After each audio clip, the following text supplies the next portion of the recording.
Halo semuanya, jumpa lagi pada video pengayaan terkait dengan practical guides untuk pemetaan geologi dari buku Edgar Spencer. Ini merupakan video kedua di mana kita akan membahas, sebelum membahas terkait dengan substansi bagaimana cara memetakan, bagaimana menerapkan simbol geologi yang tepat, kita perlu dulu mengetahui lebih spesifik terkait dengan base maps atau yang kita kenal dengan peta dasar. Nah, kita sudah tahu bahwasanya peta itu memiliki beberapa komponen wajib ya, seperti halnya koordinat, lalu ada skalanya, begitu ya, lalu juga ada arah mata angin, serta eh, keterangan-keterangan dasar seperti jalan, sungai, ada kontur di situ, lalu mungkin ada penggunaan lahan, apakah hutan, rawa, ataupun nanti di sana ada formasi geologi begitu ya, yang nanti disesuaikan dengan kebutuhannya masing-masing. Nah, kita tidak akan membahas terkait dengan bagaimana menggambar rawa, bagaimana menggambar formasi geologi, tetapi yang akan kita bahas adalah sistem koordinat yang hadir di peta. Mungkin teman-teman yang sudah belajar sistem informasi geologi ataupun belajar secara umum terkait dengan ilmu kebumian, tentunya kita sudah tidak asing lagi dengan hal ini. Kita mengenal ada istilah longitude, latitude, ataupun kita mengenal ada sistem UTM ya, dengan berbagai zona yang dibagi. Nah, kita akan coba bahas dulu terkait dengan Mercator Projection. Ini sebenarnya mirip dengan pembagian bumi berdasarkan garis bujur dan garis lintang. Kita tahu dalam suatu bumi itu kita memiliki garis lintang utara selatan begitu ya, ke atas dan ke bawah. Sedangkan juga ke kiri dan ke kanan itu kita punya garis bujur barat ataupun bujur timur yang tentunya dijelaskan dengan derajat pada sistem latitude maupun longitude begitu ya. Latitude berarti east west, dia ke kiri dan kanan, sedangkan longitude itu ke north south, ke atas dan bawah. Kalau kita bayangkan Indonesia berada di dekat garis khatulistiwa, tentunya Indonesia memiliki sekitar 4 derajat mungkin ke lintang utara ya, dan 6 derajat ke lintang selatan ke bawah.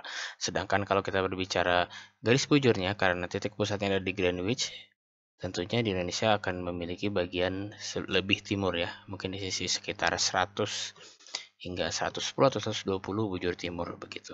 Nah, itu menjelaskan terkait dengan ke arah utara dan ke arah barat dan timur. Nah, pertanyaannya adalah bagaimana caranya sistem itu terjadi. Jadi sistem itu, teman-teman semua, jadi kita bisa membayangkan seperti ini ya. Jadi ada sebuah bumi kan bola ya, ya pepat juga sebenarnya bumi ya. Bumi itu kan pepat juga. Nah, bayangkan bola itu dalam sebuah tabung, lalu kita garis, lalu setelah itu kita buka tabungnya. Jadi seperti kita punya sehelai kain lalu kita bungkus dengan bola, kita tandai dulu garisnya, lalu kita buka lagi. Nah, alhasil akan menghasilkan jarak seperti ini. Dan kalau misalkan kita lihat seperti ini teman-teman semua, maka satu garis ini belum tentu memiliki meter yang sama dengan satu garis yang di bagian atas. Karena di bagian atas kan dia semakin memepat begitu ya, sehingga tidak bisa menunjukkan jarak yang representatif. Jadi biasanya kalau Mercator Projection atau longitude latitude ini akan lebih mudah atau lebih enak digunakan untuk menentukan titik, tapi bukan untuk mengukur jarak begitu ya. Kita bisa menggunakan scale bar ataupun menggunakan proyeksi yang lainnya begitu. Lalu dan biasanya ini ya, compass direction are straight line on this projection. Artinya kelebihannya sendiri ini memiliki arah yang sama dengan arah kompas. Jadi teman-teman tidak perlu mencocokkan lagi dengan arah utara kompasnya begitu. Oke, baik. Selanjutnya ada yang kita kenal dengan transverse Mercator Projection. Ini sebenarnya mirip-mirip saja. Dan mungkin kita akan bisa lihat ke UTM. Nah, kalau UTM ini teman-teman, jadi dia pembagian peta berdasarkan jarak sebenarnya. Dan kalau teman-teman lihat, perbedaan berdasar UTM dan longitude latitude yang geografis adalah ketika UTM, dia terbagi ke dalam zona ya. Ada zona N, ada zona S begitu. Tetapi setiap jaraknya itu memang menunjukkan meter atau menunjukkan jarak tertentu. Jadi panjangnya itu bisa divalidasi. Nah, bagaimana dia bisa memvalidasi? Karena kalau misalkan tadi kita hanya gulung saja, sedangkan kalau ini dia akan pepatkan. Nah, seperti ini ya. Jadi dia akan pencarkan, dan nanti tentunya akan menghasilkan jarak sebenarnya yang lebih real begitu ya. Jadi sesuai dengan skala, dan nanti perkembangannya seperti ini. Jadi ada polyconic projection dan ada Lambert conformal conic projection. Nah, ini yang sebenarnya teman-teman perlu ketahui. Jadi ada yang biasa kita gunakan, akhirnya ada dua, yaitu ada yang kita sebut dengan longitude dan latitude, serta ada easting and northing begitu. Nah, teman-teman bisa lihat ya di gambar ini. Ini merupakan keterangan dari longitude dan latitude, di mana ini 79 derajat. Kalau kutip satu ini tandanya menit, ini tandanya second. Jadi ini kita katakan degree, minute, second begitu. Ini juga sama, 37 derajat, 37 detik, 37 derajat, 37 menit, dan 30 detik. Itu yang apa namanya yang teman-teman bisa lihat. Dan saya coba sedikit. Ini saya coba sedikit gambarkan ya, atau saya tuliskan. Nah, teman-teman, selain ini misalkan kita punya nilai 30 derajat begitu ya. Misalnya 30 derajat, 45 menit, dan 0 detik. Sebenarnya teman-teman bisa menggambarkan atau bisa equal terhadap 30 derajat, 75 derajat begitu ya. Sedangkan kalau misalkan poin derajat itu kan sampai 100, dia 100 berubah. Sedangkan kalau poin menit itu berubah sampai 60. Misalkan 30 derajat 30 menit misalkan, berarti 30,5. Jadi simpelnya seperti itu. Jadi teman-teman bisa tetap menggunakan hal tersebut begitu ya untuk digunakan. Jadi nggak usah bingung. Jadi kalau yang tadi saya jelaskan itu berarti sistem degree. Nah, yang selanjutnya teman-teman bisa lihat di sini ada 41640000 M North begitu kan ya. Nah, di sini berkurang nilainya 41630000 N. Berarti makin ke bawah ini mendekati ke arah selatan begitu kan ya. Dan di sini ada selisih 1. Kalau kita hitung lagi ini 1000 ya. Nah, berarti ini jaraknya 1000 meter. Artinya 1 kilo. Jadi dari titik ini ke titik ini 1 kilo jaraknya begitu. Nah, terserah teman-teman mau menggunakan mana, karena sama-sama enak digunakan dan sama memiliki nilai positif ya. Makanya kalau teman-teman perhatikan pada peta baku surtanal, peta RBI maupun peta geologi, dua koordinat ini pasti dicantumkan. Karena yang satu lebih mudah untuk menentukan titik seperti degree, menit, second. Yang satu lagi tentunya akan lebih mudah kita untuk menentukan jarak tempuh begitu ya. Nah, berdasarkan gambar ini maka akan ada pertanyaan begitu ya, berapa koordinat UTM pada poin X pada titik ini. Nah, ini anggaplah di sini zona 17. Nah, teman-teman bisa dengan mudah kita menarik garis ya, teman-teman bisa tarik garis ke sini gitu ya, dan tarik ke sini. Oke, maka teman-teman bisa tuliskan bahwasanya di sini memiliki koordinat 6220000 dan juga 41640000 N gitu kan ya. Nah, itu koordinat teman-teman semua. Oke, baik, kita akan lanjut. Nah, di sini ada lalu yang kita sebut sebagai peta topografi. Nah, di sini keterangan bahwasanya garis-garis dengan keterangan warna disebut dengan garis kontur. Nah, ini kalau teman-teman lihat ini merupakan tampilan peta topografi yang sebelumnya dia itu menggambarkan gambaran kondisi lapangan seperti gambar yang atasnya begitu ya. Ini kondisi realnya. Di sini ada bukit, tiba-tiba dia ada lembah, lalu dia ada pedataran, lalu di sini ada lereng begitu ya, dan naik ke sebuah gunung. Nah, ini kurang lebih gambarnya akan seperti ini. Di sini ada sebuah dataran yang menanjak begitu ya, atau lereng landai. Tiba-tiba di sini ada lembah begitu ditandai dengan kontur yang rapat. Lalu di sini ada dataran lagi dan kontur di sini berangsur ini ya, mengecil begitu ya, dengan nilai yang semakin tinggi. Ini menunjukkan adanya lereng dari pegunungan.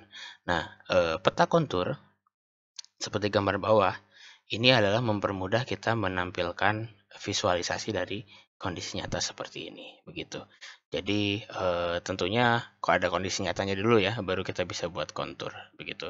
Dan apa namanya, tentunya di sini juga harus ditampilkan batas dari fitur-fitur alam seperti danau gitu ya, yang tentunya bisa kita tandai juga sebagai dari garis kontur seperti ini begitu. Lalu interval kontur itu disesuaikan dengan skala pembuatan peta. Nah, ini yang harus teman-teman pahami karena banyak sekali yang membuat peta dengan skala yang berbeda tetapi ke interval konturnya tetap sama. Alhasil mungkin akan ada peta yang renggang banget begitu ya konturnya, tetapi ada juga yang rapat banget gitu. Nah, ini yang kita contoh teman-teman semua. Jadi dari kiri ke ini adalah suatu daerah yang sama tetapi dibuat dalam skala yang berbeda, di mana yang semakin kecil ini kita katakan skalanya besar begitu ya, dan ini skalanya lebih detail, lebih dekat lagi. Nah, kalau teman-teman lihat ada perbedaan kontur ya, di mana semakin besar petanya atau skalanya semakin kecil begitu ya. Di sini 1:24.000 di sini ya. Nah, dia memiliki interval kontur 20 kaki di gambar ini. Sedangkan di peta 1:250.000, maka interval konturnya 100 kaki begitu. Di situ ada perbedaan yang memang tentunya perlu dibuat secara proporsional tergantung dari skala petanya itu. Itu yang perlu teman-teman perhatikan. Untuk rumus tidak ada rumusnya, tapi biasanya kalau kita menggunakan peta let's say 1:25.000, biasanya interval konturnya 12,5 meter begitu ya. 12,5 meter. Interval dari kontur bantu ke kontur bantu satu lagi, kontur bantu lalu kontur indeks begitu ya. Interval kontur indeksnya 50 meter. Sedangkan kalau peta 1:12.500, biasanya kontur indeks atau kontur mayornya itu memiliki interval kontur 25 meter begitu ya. Oke, nah lalu selanjutnya setelah kita menjelaskan kontur juga teman-teman perlu perhatikan ini adalah hal yang simple sebenarnya tapi banyak yang orang-orang lupakan juga. Jadi adalah skala bar. Jadi skala 1:24.000 artinya 1 cm yang di peta teman-teman semua dia memiliki ini anggaplah ini ya meter ya. Jadi 1:24.000 artinya 1 cm di peta teman-teman semua menunjukkan 24.000 cm di peta asli atau 240 meter atau 0,24 km begitu ya. Dimana kalau teman-teman lihat ada skala bar seperti ini ya. Biasanya kalau gambar gini ini mungkin sentimeter, 1 cm, 2 cm, 3 cm dan seterusnya begitu. Nah, apa namanya? Ini namanya scale bar dan berbeda ya dengan skala ini ya. Jadi teman-teman boleh banget menuliskan skala ini saja atau boleh juga menuliskan skala bar saja. Tetapi pastikan diikuti format. Misalkan teman-teman lagi tugas akhir, kita punya format peta gitu kan ya. Tentu harus ada skala dengan tulisan seperti ini maupun skala bar. Jadi perlu digambarkan dua-duanya. Nah, yang menarik adalah yang banyak sekali teman-teman lewatkan adalah gambar ini. Nah, apa gambar ini, Pak? Nah, di sini teman-teman bisa lihat ya, ada panah MN, panah GN begitu ya, dan di sini ada bintang.